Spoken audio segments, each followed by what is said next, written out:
Ace TV.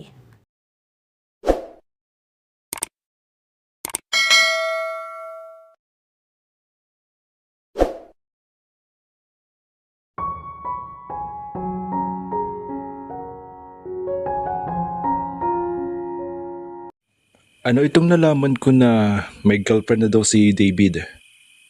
Sa halip na kumustahin si Amanda, iyon ay binungad sa kanya ng daddy niya. Mag-aalas 11 na ng gabi nang makauwi siya galing sa grand opening ng LD Hotels and Casino.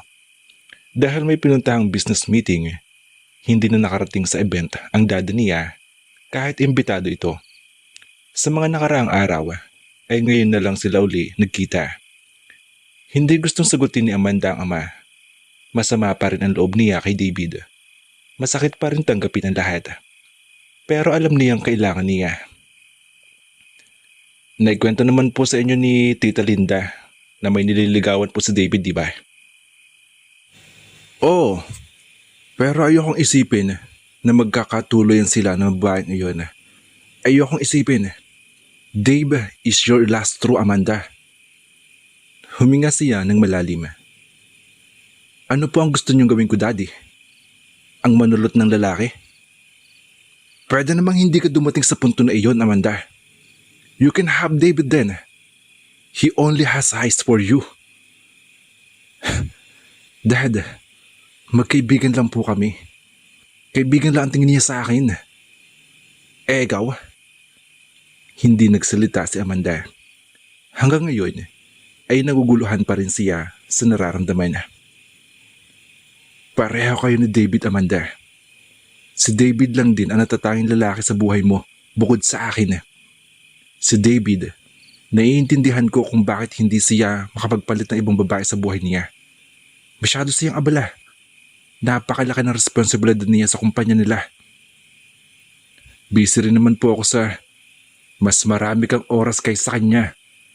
At ang mga libreng oras mo na iyon, sa halip na gamitin mo sa ibang lalaki na gusto makapag-date sa'yo, palaging kay David mo ibinibigay. Alam niyang tama ang daddy niya. Marami naman nagtatangkang na manligaw sa kanya. Ang iba pa nga ay pumupunta sa bahay nila para yayain siyang lumabas. Minsan ay nakikita iyon na kanyang daddy. Pero wala siyang naisip patulan sa mga iyon. Wala siyang kahit anong espesyal na nararamdaman mula sa ibang lalaki. Walang kahit anong pagpapahalaga, kagaya ng madalas na nararamdaman niya kay David. Gusto mo si David. Sa tingin ko, higit pa sa kaibigan ang nararamdaman mo para sa kanya. Pero hindi mo man lang nagawa ipaglaban iyon. You are a failure to me. And you are also a failure to yourself. Lalong bumigat ang pakiramdam ni Amanda. Makakaya pa ba niya ang lahat na nangyayari? Masakit na nga para sa kanya ang estado nila ni David. Dinagdagan pa ng pangungutya ng ama. Mabubuhay na lang ba talaga siya ng ganun? Na lahat na gustuhin, kung may mapipigil man, ay imposible na mangyari. Ang karir na gusto niya na hindi gusto ng kanyang ama sa kabila ng mga nakukuha niyang tagumpay. Si David na gusto niya.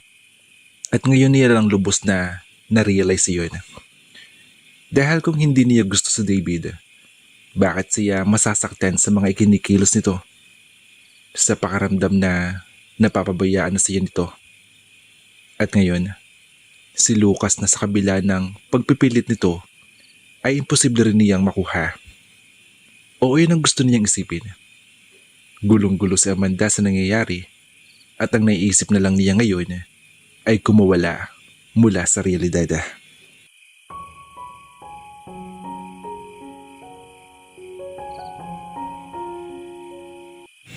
Are you really sure you're okay, Amanda? Kung gusto mo, sasamahan kita diyan sa Batangas. Sabi ni David mula sa kabilang linya. Ayos lang ako. Huwag ka na mag-alala sa akin. Naisip niyang simula ng ayusin ang naging tampuhan nila. Pagkatapos ng lahat, 1 linggo na rin iyon. Napakatagal na niyang nagtatampo sa kaibigan. At kahit may sakit pa rin nararamdaman, na-realize niyang nagiging unfair na siya kay David. Hindi na niya sinubukang iwasan ang tawag nito ngayon at sinagot ang lahat ng mga tanong nito. Kasalukuyan siyang nasa beach resort na pabumay-ari na kanyang pamilya. Sinunod niya ang gusto, kung ano ang makakabuti para sa kanya. She had a break. Tumakas muna siya sa realidad. Wala na siyang pakialam kung may mga naiwan man trabaho. Kailangan muna niyang tumakas sa mundo at pakalmahin ang sarili. Marami na mga bagay ang nangyayari sa kanya sa nakaraan at hindi na iyon nakakabuti para sa kanya. Pero sa kabila na kagustuhang makasama si David, pinilit niyang huwag magpaapekto. Parte ito ng kanyang pinagdadaanan. Kung isasama niya ang kaibigan sa pagtakas sa realidad, lalo lang siyang mahihirapan. Makikita niya ito at maiisip na hindi na maibabalik ang dati sa kanila, lalo lang siyang masasaktan. Nagbabakasyon siya para mag-move on at kung isasama niya roon si David, lalo siyang hindi makaka-move on. I'm still feeling guilty. Ayoko namang isipin mo na pinapabayaan na kita. You will always be my best friend, Amanda. Ayoko maging malungkot at masaktan ka. Alam ko naman yun. Pero wag mo na akong alalahanin. Gusto ko lang talaga magbakasyon. Sige. Pero hindi ba malungkot dahil nag-iisa ka lang? Sigurado kang ayaw mo talaga akong magpunta diyan. Oo nga. Okay lang ako na mag-isa. Baka naman kaya ayaw mong isama ako diyan dahil may iba ha. May iba kang gustong isama. Nanunukso ang boses ni David. Anong ibig mong sabihin dyan? Si Lucas. Gustong matawa si Amanda. David naman, iniisip mo talaga na may pag-asa sa aming dalawa. Inamin niya sa akin na gusto ka raw niya eh. Inamin din niya sa akin pero wala iyon. Anong wala? Hindi ba gusto mo rin siya? Crush ko siya, David, alright. Funny ako. Pero alam ko naman na laro-laro lang sa kanyang lahat. Bukod kay David at sa kanyang daddy, isa rin si Lucas sa problema ni Amanda. Partikular na ang sariling damdamin. Tama ba ang kanyang ginawa? Tinanggihan niya si Lucas. Tinanggihan ang matagal ng pangarap. Pero minabuti na lang na tingnan ni Amanda ang realidad. Hindi sila bagay. She had suffered from heartache and she didn't want to suffer again. Iyon na lang iniisip niya. Kung ang mga gandang modelo at artista nga ay nagawang ibasura ni Lucas, paano pa ang isang kagaya niya? Why don't you give it chance ha, Amanda? Ayaw mo bang pasayan ang sarili mo? Mas okay na siguro yung hindi ako makakaramdam ng saya. Kaysa masaya nga ako, sa huli naman masasaktan lang din ako. Pero paano kung... Itigil mo na yan, David. Basta walang pag-asa sa amin ni Lucas. Tingnan mo nga ako at siya. Napakalaki ng pagkakaiba namin. Hindi ka ba nagtitiwala sa kagandahan mo, Amanda? Hindi. Hindi mo nga ako nagustuhan eh. Iyon ang sinagot ng isip niya. Pwede ba, David? Huwag mo nga akong biruin ng ganyan. Lalo mo lang akong ginugulo kaysa hayaan akong payapa na magbakasyon. Hindi na siya ginulo na kaibigan. Maya-maya rin ay nagpaalam na ito sa kanya. Sandaling inaliw niya ang sarili sa tanawing nasa harap. Hindi pang world class ang beach resort nila. Wala ring hotel doon, kagaya ng ibang beach resort na pagbumay-ari nila. May building kung nasaan ang lobby at restaurant. Pero ang rooms ay cottages sa gilid ng dagat. May sariling cottage ang pamilya niya at doon siya tumuloy. Katabi iyon ng executive cottages. Halos nasa dulo na iyon ng resort at napakaganda ng view. Tahimik din doon dahil kakaunti lang ang kumukuha ng mga katabing cottage dahil na rin sa may kamahalan na tama lang para sa kanya ang lugar para mabakasyon. Pagkatapos alawin ang sarili, kinuha ni Amanda ang kanyang laptop. Wala siyang balak magtrabaho. Pero kung gustong huwag mainip, kailangan niyang humanap ng kahit papaano na makapagpapaaliw sa kanya bukod sa dagat. May mga beach activities naman sa lugar. Pero dahil sobrang naiinitan naman si Amanda na gawin muna ang mga iyon, napagdesisyon na niyang mamayang alas 4 na lang gagawin ang ilan sa mga iyon kapag hindi na ganong kasakit sa balat ang araw. Alas 12 na kasi nang makarating siya sa resort. Napagdesisyon na niyang sa terrace ng cottage magbukas ng laptop. Dinala siya ng mga kamay niya sa isang folder na hindi sana gustong buksan pa. Pero kung gusto niyang kalimutan ang mga nararamdaman kay David, kailangan niyang magpasampal sa katotohanan. Nagbukas si Amanda ng file. Ang titulo, My Love, My Best Friend. Nakapidback doon ay return niya. Miss Reyes, maraming salamat po sa pagpasa ng inyong nobela. Pagkatapos naming ma-evaluate ang inyong manuscript, napagpasyahan naming ibalik ito dahil mga sumusunod. Kinulang sa romance ang kwento. Parang pinilit lang ang romance sa kwento. Romance ang kategorya ng kwento pero para wala namang romance na nangyari sa dalawang bida. Mag-best friend ng bida at hanggang huli, parang ganun pa rin sila. May mga ilang eksena na nagbibigay romance sa kwento pero hindi ganung maramdaman iyon. Gumagalang, editor. Marami nagsasabi na magaling na writer si Amanda. Pero naisip niyang umakma lang yata ang pagiging magaling niyang manunulat sa pagsusulat ng facts. Wala siyang galing pagdating sa fiction. O siguro nga kaya ganun ay talagang malayo sa katotohanan na magkakatuluyan sila ng bida sa pinakaunang nobela na sinulat niya.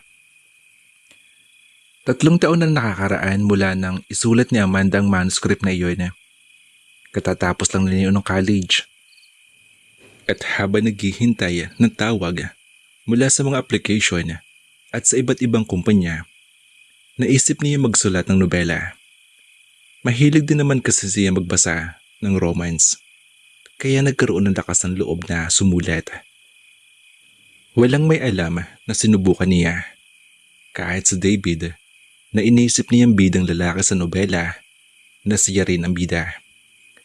Ang sabi kasi sa isang klase noon, mas maganda raw kung ilalagay mo ang sarili mo sa mga bida ng kwentong isinusulat mo. Walang masasabi si Amanda na love interest niya noon, kaya naisip sa si David na siyang taong pinakamalapit sa kanya. But the novel was rejected. Kagaya niya ngayon. Hinango ni Amanda ang nobela sa kung ano ang nararamdaman niya kay David. At kahit na ang reader na nagbasa ay hindi rin naniwala na pwede magkaroon ng romance sa pagitan nilang dalawa.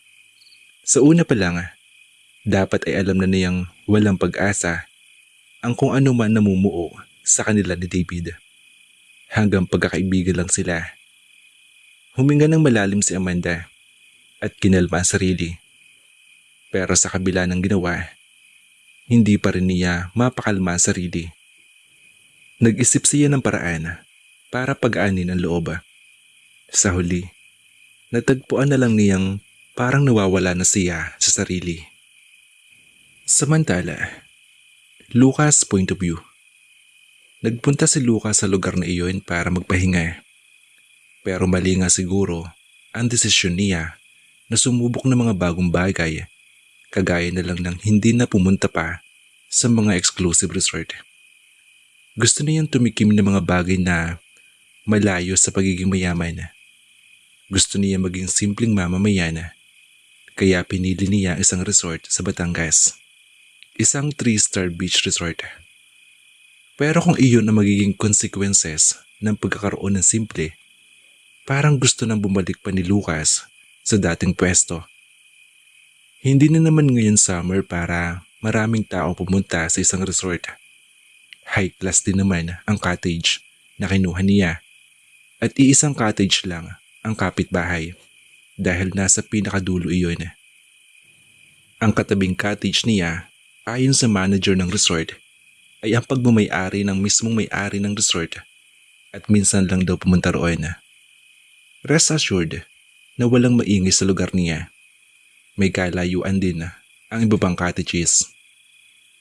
Pero pinatunayan na kung sino mang taong sumisigaw na kahit malayo, basta may intensyon na manggulo, ay talagang makakapanggulo. Nang lumipas ang 1 minuto at hindi tumigil ang kung sino man na sumisigaw na iyon, ay inalis ni Lucas ang isip sa pagbabalak na matulog muli pagkatapos magising nang sumisigaw rin na iyon. Isinuot niya ang cap at shades na parte ng disguise niya para hindi makilala ng mga tao sa resort at umalis ng cottage para puntahan ang kapitbahay na cottage. Nanggagali ang ingay mula sa cottage na pagmamay-ari ng may-ari ng resort. Mainit ang ulo na sisigaw na rin sana si Lucas nang matigilan pagkakita kung sino ang nagwawalang kapitbahay. Agad na nilukob ng kaba ang puso niya. I hate this life. I hate you, Dad. I hate everything.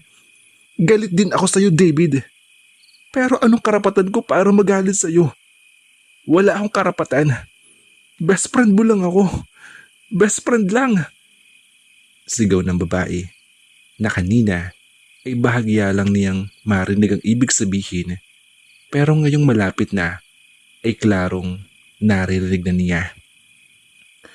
Ang babaeng sumisigaw ay ang dahilan kung bakit gusto rin niya magbakasyon ng ilang araw. Mabuti na lang at nagawang maklear ng manager ang kanyang schedule. Pakaramdam kasi niya ay may matinding gumugulo sa kanya, lalo na kagabi. Halos hindi siya nakatulog. Sa mismong resort nga siya nakatulog nang dumating ng umaga at nagambala pa ang pagtulog. Pero baliwala na iyon kay Lucas ngayon, lalo na nang makilala ang babae at makita ang lagay nito. It was Amanda. Parang matutunaw ang puso ni Lucas sa nakikitang anyo nito. She was hurting so badly. Kung ganun, tama nga nasa isip ko na in love ang babaeng ito sa best friend niya. Sa isip-isip niya. Gusto niya mapatiimbagang. Naghihisterya si Amanda. Amanda was too lovely to be suffering like this. Ganun na nga ba talaga ang pag-ibig? Nakakabaliw. Kahit ramdam niyang may iba pang dinaramdam si Amanda dahil na rin sa mga nauna nitong binitawan na salita, isa pa rin sa mga dahilan kung bakit ito nagkakaganon ay dahil kay David. Itinigil ni Lucas ang pag-iisip. Hinawakan niya si Amanda at sinubukang pakalmahin. Pero sa halip na kumalma, ay lalo pa itong nagwala. Don't touch me! Nanlilisik ang mga matang tinignan siya ng dalaga. Sa tingin ni Lucas, ay nawawala na talaga si Amanda sa sarili. Hindi siya nakilala. Gusto mo na magaya sa akin, ha? Isang failure? I failed my own father. Hindi ko sunod ang gusto niya. At ang tingin niya sa akin isang malaking pagkabigo. At si David, parang nababaliw na, bigla na lang itong tumawa. Pinigo ko rin ang sarili ko dahil hinayaan ko siyang malayo sa akin. Nang ipakilala niya sa akin si Julia, nung pagdudahan niya si Julia, tinulungan ko pa siya. Pero nang maging sila, eto ako, ang tanga, nasasaktan. Ang kaninang galit ni Amanda ay nauwi na sa tawa. Nakakatakot na tawa. Lalong kinain ng kaba ang puso ni Lucas. Itinaas ang dalaga ang kamay nito at noon lang niya napansin na may dugo iyon. Noon lang niya napansin na maraming nagkalat na gamit sa paligid. Basaga ang display base sa mesa ng cottage Malamang inasagi ng kamay roon ng dalaga, kaya may dugo. Amanda, kailangan na kitang dalhin sa klinik. Bakit mo ko dadalhin sa klinik ha? Hindi ko kailangan ng tulong mo. Hindi ko kailangan ng taong gagamot sa akin. Dahil alam mo ang sakit ko? Walang kahit sino makakagamot. Nasa puso ang sakit ko. At kahit sinong heart surgeon, walang makakapag-ayos nito. Nagsimula ng umiyak si Amanda at sinunod ni Lucas. Ang udyok ng puso niya, yakapin ang dalaga para pakalmahin. Mukhang effective naman dahil hindi pumalag si Amanda. Nanatili itong umiiyak sa kanyang mga bisig hanggang sa maramdaman niya na pantay na ang paghinga nito.